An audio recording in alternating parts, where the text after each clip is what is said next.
town, shadowed by an ancient family secret. An outsider's innocent act unleashes an unspeakable horror.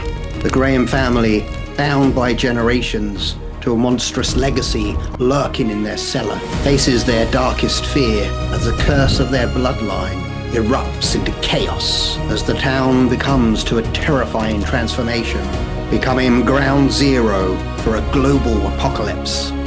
The world teeters on the brink of a new feral era. This is a tale of a curse unbound, a family's legacy turned nightmare, and a world conquered by the age of the beast.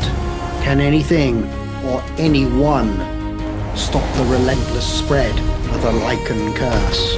Dive into the heart of darkness in this gripping story of survival, legacy of fear.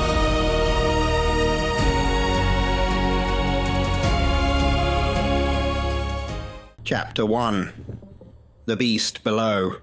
The Graham family's old manor, perched on the outskirts of a sleepy town, had always been the subject of whispered rumours, but within its aging walls, a secret far darker than mere gossip lay hidden. On this stormy night, as lightning cleaved the sky, the heavy rain muffled the sounds from below the house. In the dank, shadow-draped cellar, an ancient chain rattled eerily. The darkness was almost absolute, broken only by the occasional flicker of a distant storm, revealing glimpses of something sinister. There, bound by heavy iron chains, was a creature of nightmares, a werewolf, its once human features twisted into a grotesque mask of feral rage. Its eyes, glowing faintly in the dark, were filled with an unquenchable fire of hatred and hunger. With each thunderclap, it lunged violently, the chain straining against the brute force of the beast, echoing through the cellar like the bell of doom. Its growls were low and guttural, a sound born of centuries of confinement and fury. Above, in the house's cozy parlor, the Graham family gathered in a circle. Their heads were bowed, hands clasped tightly as they recited their nightly prayer. The ritual was as old as the curse itself, passed down through generations. Each word, murmured in unison, was a plea for protection, a chant to keep the darkness at bay. The room was filled with portraits of their ancestors, each face etched with the same solemn burden. The current generation of Grahams: John, the stern patriarch; Eliza, his devout wife, and their 2 children, young Ethan and curious Alice, all bore the weight of their lineage, a lineage marred by a chilling legacy, the beast that dwelled beneath their feet. As the prayer reached its crescendo, a loud clatter erupted from below, causing the family to pause, their hearts skipping a beat. It was a sound they had grown accustomed to, yet it never failed to instill a sense of dread. John's eyes met Eliza's, an unspoken understanding passing between them. The curse of their ancestor, a spectre from a bygone era, remained ever present, a constant reminder of the darkness that lurked within their own blood. Outside, unbeknownst to the Grahams, a lone figure approached the manor, seeking refuge from the storm.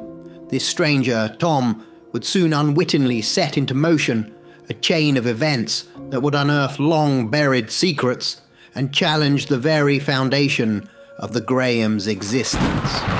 As the storm raged on, the boundaries between past and present, human and beast, began to blur, and the Graham family found themselves on the precipice of a terror that had been brewing for centuries. Chapter 2. The legacy passed down. The clock in the Graham family's old parlor chimed, its sound echoing through the corridors of the house, a constant reminder of the passing of time. But in this home, time held a different meaning. It was both a guardian and a menace. John, as a boy of 10, remembered one such evening distinctly. The rain was tapping gently against the window pane as he sat in the study with his father, Edward Graham. The room was filled with the scent of old books and the smouldering embers of the fireplace. It was there that Edward decided to unveil the heavy mantle of their family's legacy to young John. His father's voice was steady, but laced with an undercurrent of something John could not quite understand then. Perhaps it was fear, or maybe sorrow.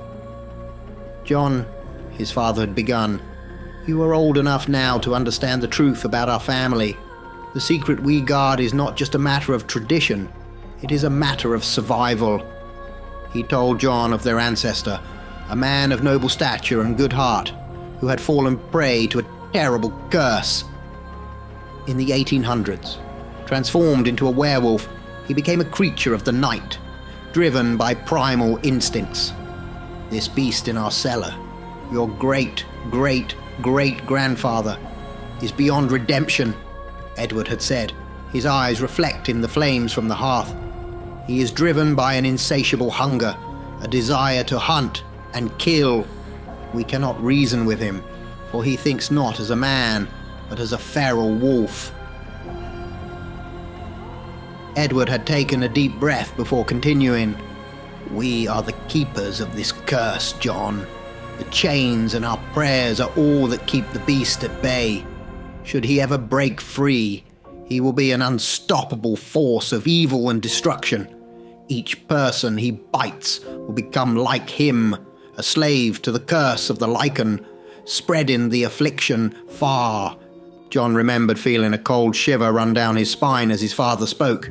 The weight of responsibility had suddenly felt very real, very heavy. "There is no cure for this curse," Edward had concluded. "Our family has tried for generations.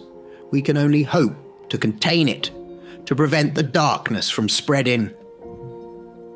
As John sat there, listening to his father, the shadows of the study seemed to grow longer, darker. The gravity of his inheritance had settled on his young shoulders that night, an inheritance of eternal vigilance against a horror that lay chained in their own home. Years had passed since that night, and John had grown into the role of the family's protector, but the words of his father lingered in his mind like an unending echo. "There is no stopping the beast, only the hope of holding it at bay." Chapter 3. The Uninvited Guest. On that fateful night, as the storm raged outside, casting the Graham family's manor in a silhouette of foreboding shadows, there came a knock at the door. It was an unexpected sound that cut through the howling wind and the family's evening prayers. John, cautious and wary, opened the door to find a stranger standing in the downpour. The man, soaked to the bone, introduced himself as Tom, a traveller caught unawares by the violent storm. He pleaded for shelter, his eyes begging for compassion. But John, bound by the unspeakable secret they harboured, could not risk a stranger's presence. "You are not welcome here," he stated firmly, his voice barely concealing the fear of what lay beneath their home. With those cold words, he shut the door in the stranger's face, leaving Tom to the mercy of the storm. Rejected and desperate, Tom scanned the manor's grounds for any form of refuge. Ignoring the private property and keep-out signs, he scaled a high wall and a fence, finally stumbling upon an old tool shed. It was far from comfortable, but it would have to do until the storm subsided. As Tom settled in, trying to shake off the cold, he heard an odd sound. At first, it seemed like chanting, distant and almost melodic. Then came the unsettling noise of chains and a deep, guttural growling. Tom's heart raced. It sounded like a dog in distress. Driven by concern and curiosity, he ventured closer to the source of the sounds. He found a small opening, a narrow window that peered into what looked like a cellar. It wasn't big enough for him to climb through, but he could see inside. The rattling of chains and the growling grew louder. "You there, boy?" Tom called out, mistaking the sounds for a trapped animal. As he reached his hand inside, hoping to offer some solace to what he thought was a dog, the noises intensified. Suddenly, there was a sound like chains being violently pulled, as if an animal were trying to break free. "Come on, boy, I'll get you out," Tom said, his voice a mix of worry and determination. Without warning, a chain snapped. Something from the darkness latched onto Tom's arm. He yanked his hand back in reflex, feeling the sharp pain of teeth puncturing his skin. "Ah, stay in there then," Tom exclaimed, a mix of anger and shock in his voice.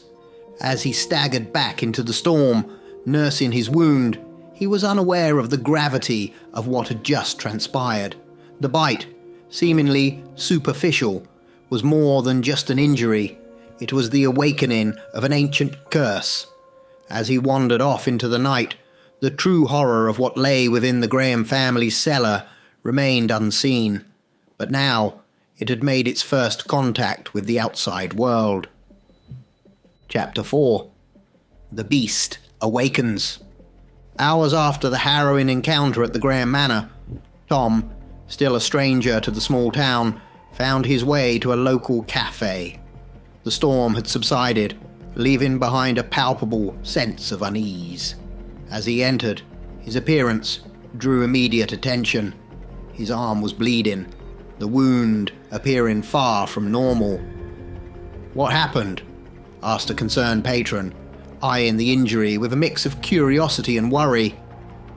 "Damn dog bit me," Tom grumbled, his voice rough and strained.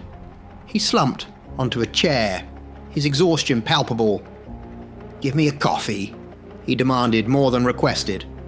The woman behind the counter obliged, her brows knitted in concern. "Here, put this bandage on it," she said, offering him a first aid kit. Tom sat motionless for a while, his coffee untouched, his head resting on his arm. The staff exchanged worried glances. One of them gently nudged him. "You okay, mister?" "Just so tired," Tom mumbled, his voice barely audible. In the background, the owner of the cafe began to restock the fridge with fresh supplies, including raw meat. At the sight and smell of it, something primal stirred within Tom. His senses heightened unnaturally, fixated on the meat. Without warning, Tom leapt over the counter, pushing the owner aside with alarming strength. He began to consume the raw meat with a wild, animalistic fervor. The sight was shocking, his actions incomprehensible. "Call the police!" shouted the owner, trying to pull Tom away, but Tom turned, snarling, a wild look in his eyes that was inhuman, feral. Soon after, the police arrived. They shouted at Tom to back away and lay down, but he was oblivious to their commands. As one officer approached, Tom's face contorted into a mask of bestial rage. He lunged at the officer, biting him viciously on the arm. The other officer, in a panic and self-defense, opened fire. Tom collapsed to the floor, his body going still. "He bit me," exclaimed the bitten officer, clutching his arm in pain and shock. An ambulance arrived promptly, whisking away Tom's body and the injured officer, who was already en route to the hospital for urgent treatment. Little did they know, the incident at the cafe was just the beginning. The curse that the Grahams had fought so hard to contain was now unleashed, its effects starting to ripple through the town in a way no one could have anticipated. Chapter 5. The Curse Unleashed. The night in the small town descended into chaos, a terror unleashed that was beyond anyone's worst nightmares. As the ambulance personnel loaded what they believed to be Tom's lifeless body into their vehicle, a sudden, unsettling movement caught their attention. "Is that normal?" one of the paramedics asked, a note of fear in his voice as he observed the body beginning to twitch and spasm under the cover. Before either could react, a horrific transformation occurred. The body mass visibly grew, morphing into something grotesque and unnatural. In a terrifying moment, the cover was violently thrown off, revealing not the man they had loaded, but a monstrous werewolf. With features of a wolf but standing on two legs. The beast, in a fit of pure rage, leapt at the nearest ambulance worker, biting and clawing in a frenzied assault. The second paramedic suffered the same fate before the creature darted off into the night, its howl echoing ominously throughout the town. Shocked shop owners and bystanders came out to witness the commotion, only to be greeted by a scene of blood-curdling carnage. The two bodies of the ambulance workers lay motionless in pools of blood. Then, to the horror of the onlookers, the bodies began twitching. Muscles spasmed and contorted as the two men underwent a grotesque transformation, rising up as feral, raging werewolves. Panic ensued as the shop owners screamed, desperately trying to lock themselves in their establishments, but their efforts were in vain as the newly turned werewolves smashed through doors and windows, assaulting anyone in their path with ruthless savagery. Meanwhile, at the hospital, the officer who had been bitten by Tom in the cafe was undergoing a similar horrifying metamorphosis. In the emergency room, amidst the hustle and bustle of medical staff, the officer's body convulsed uncontrollably. As the staff tried to restrain him, thinking it to be a seizure, the transformation completed. He stood, now a monstrous werewolf, eyes glinting with primal fury. The hospital erupted into screams and chaos as the werewolf launched itself at the unsuspecting medical personnel and patients. Security guards and police, called to the scene, were met with a creature of nightmares, far beyond their training or understanding. Back in the town, the night was filled with howls and screams, a symphony of terror. The curse that the Graham family had contained for generations had broken free, multiplying and spreading like wildfire. The town was now facing an epidemic of lycanthropy, a disaster they were wholly unprepared for. As the night progressed, the situation grew more dire, with no apparent solution in sight, and the full moon watching over the town like a silent, ominous witness to the unfolding horror. Chapter 6. Desperate measures. In a matter of days, the once peaceful town had transformed into a nightmarish epicenter of lycanthropy. The rapid spread of the curse left the authorities with no choice but to call in the military. A perimeter was swiftly established around the town, a formidable barrier against the Lycan outbreak. Tanks, heavy machine guns, and the latest in military technology formed an impenetrable line of defense. General Williams, in charge of the operation, surveyed the scene with a grim expression. If just one of these creatures gets out, the entire country is doomed, he stated gravely to his aides. His voice carried the weight of the dire situation, each word underscored by the seriousness of their task. As they strategized, a bone-chilling howl cut through the air. Two Lycans, their eyes glowing with feral intensity, charged at the perimeter. The soldiers responded immediately, unleashing a barrage of heavy gunfire. The creatures were hit repeatedly, sustaining extreme injuries, but to the shock of everyone watching, they soon rose again, retreating back into the town with a resilience that defied logic. General Williams turned to his team, his face hardening. "We are pursuing the idea of using nukes," he said, a hint of reluctance in his voice. The very thought of such an extreme measure was a testament to their desperation. Conventional weapons don't seem to have any lasting effect on them. He looked out over the desolate town, now a battleground between humanity and a curse centuries old. "I think we can contain them, for now," he continued. "But we need a more permanent solution, and fast. This isn't just a fight against monsters, it's a race against time." The grim reality of their situation hung in the air. The military might have been able to hold the perimeter, but the question of how to eliminate the threat without resorting to catastrophic measures, remained unanswered. As the general and his team delved into heated discussions, the sounds of howls and gunfire continued to echo in the background, a constant reminder of the battle that raged just beyond the barrier. Chapter 7. The Last Stand at Graham Manor. Within the confines of their ancestral home, the Graham family bore witness to the chaos that had engulfed their town. Their manor, a solitary beacon in the midst of the military-imposed perimeter, stood out as an island of relative calm in a sea of turmoil. As the Lycans approached the manor, a primal roar echoed from the cellar. The beast, sensing its kin, clamoured for freedom with a fury that shook the very foundations of the house. But the Grahams, steadfast in their duty, began their ancient prayers, a ritual passed down from father to son. These prayers seemed to create an invisible barrier, repelling the encroaching Lycans. Somewhere, it spread, John murmured, his voice a mix of disbelief and dread. All we can do is stay here and protect the beast. If he escapes, no one out there will stand a chance. Outside, the sound of gunfire grew closer, signaling the approach of the military. Through a window, John saw armed forces converging on their manor.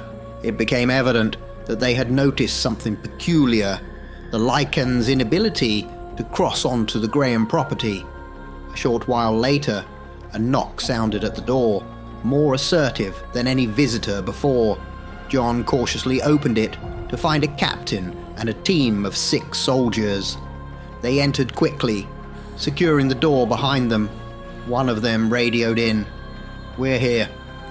The captain, eyeing the Graham family, asked bluntly, "What's your story?"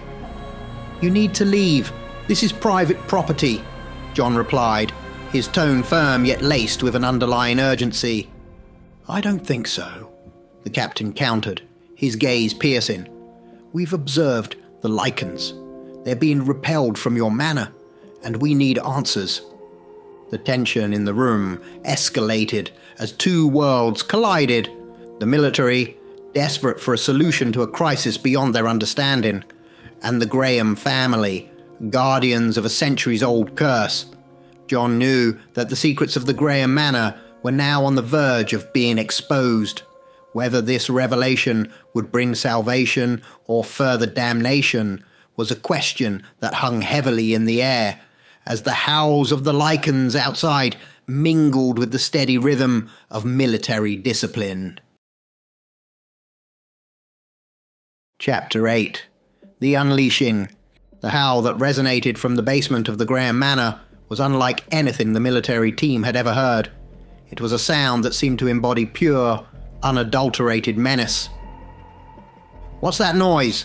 the captain demanded, his hand instinctively rested on his weapon. "That," John said with a gravitas that silenced the room, "is mankind's doom. If you venture down there, you will unleash a prophecy of man's end. The Lycans outside are mere shadows compared to the beast in the cellar. It cannot be stopped, only subdued." The captain, skeptical yet intrigued, made a decision. "We'll take a look." John positioned himself defiantly in front of the cellar door. "My sworn duty is to keep it locked away, even if it costs my life.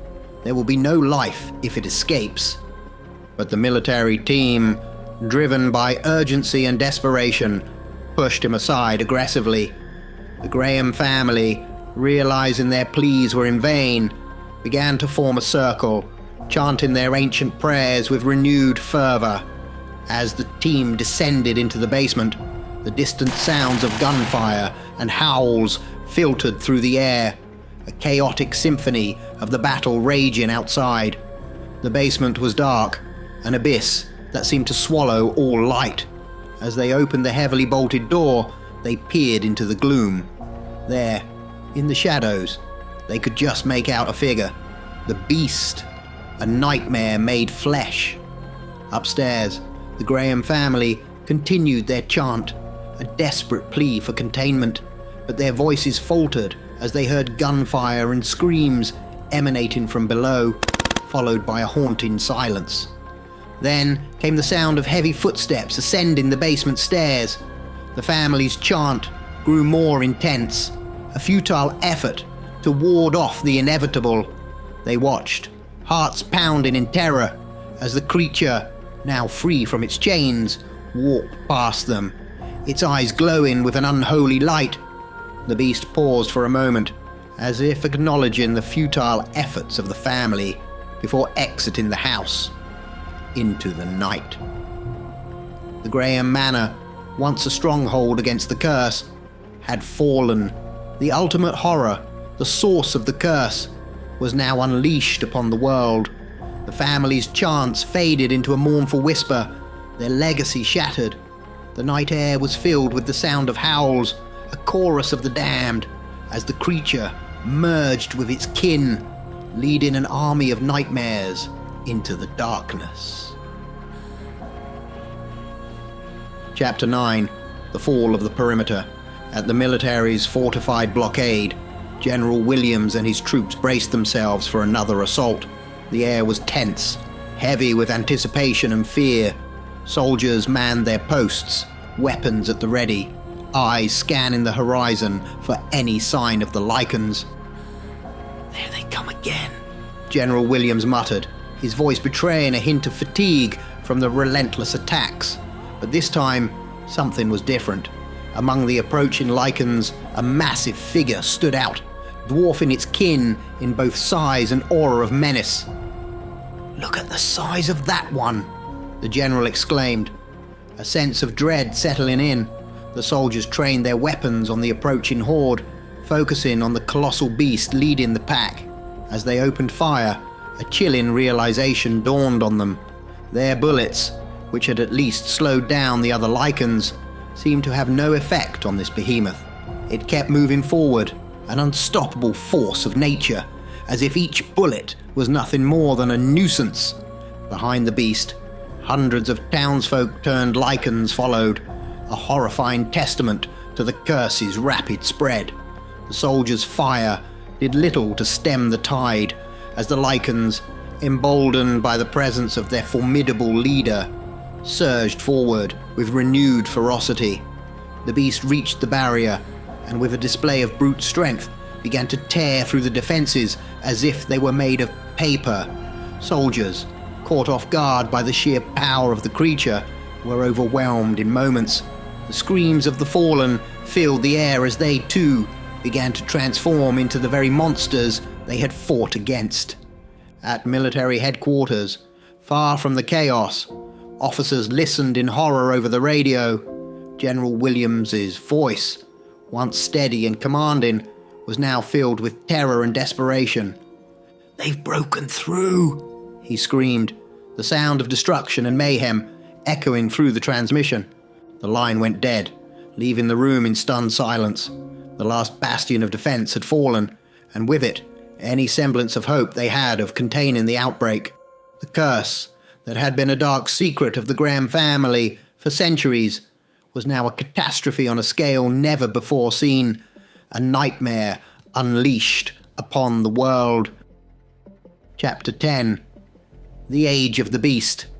3 months following the catastrophic breach at the military perimeter, the world had undergone a transformation so profound and terrifying that it was unrecognizable.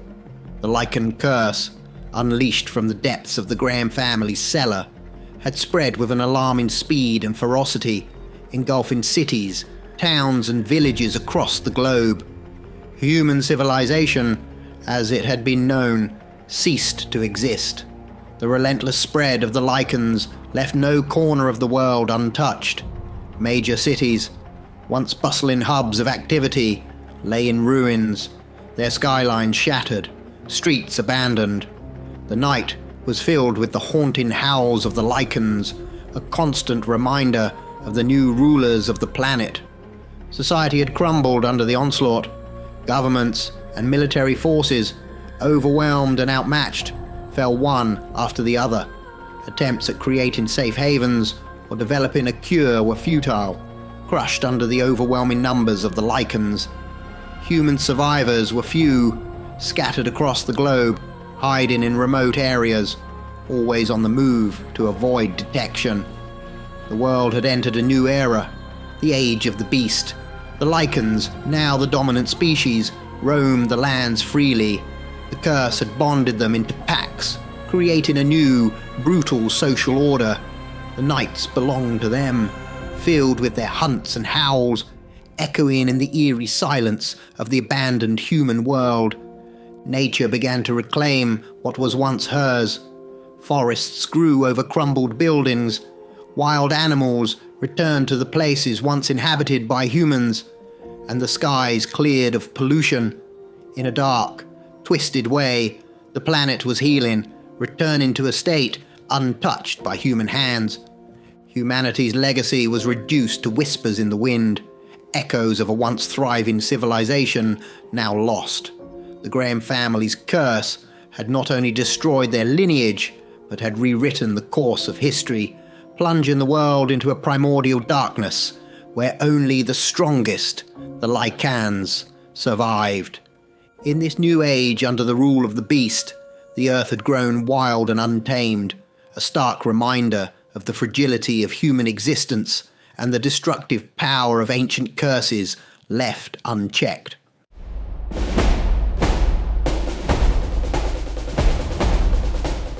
And so the curse was released, not by fate, not by prophecy, but by a moment of weakness, a night in the rain.